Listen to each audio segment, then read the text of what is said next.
آج کا سوال یہ ہے کہ روزے کی حالت میں انجیکشن انسولین یا ڈرپ لگانے کا کیا حکم ہے؟ یہ لگا سکتے ہیں یا نہیں لگا سکتے؟ جواب ارشاد فرما دیں۔ روزے کی حالت میں ڈرپ لگانا یا انسولین لگانا یا ویسے بیماری کے لیے انجیکشن لگوانا یہ شرعاً جائز ہے، لگوا سکتے ہیں، اس سے روزہ نہیں ٹوٹتا۔ اس کے اندر جو بات سمجھنے والی ہے وہ یہ ہے کہ یہ مسائل ایسے ہیں جن کا واضح حکم قرآن و حدیث کے اندر موجود نہیں، یہ اجتہادی مسائل ہیں۔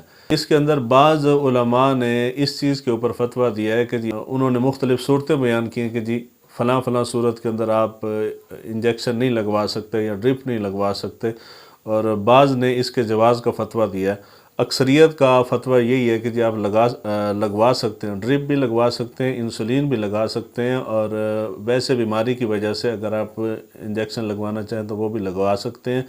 اس کی بنیادی وجہ یہ ہے کہ شریعت کے اندر جو قاعدہ اصول بیان ہوا ہے، جو اصلی راستے ہیں جس سے غذا یا کوئی بھی چیز دماغ تک یا معدے تک پہنچتی ہے، ان راستوں سے اگر کوئی چیز معدے میں یا دماغ میں جائے گی تو روزہ ٹوٹ جائے گا۔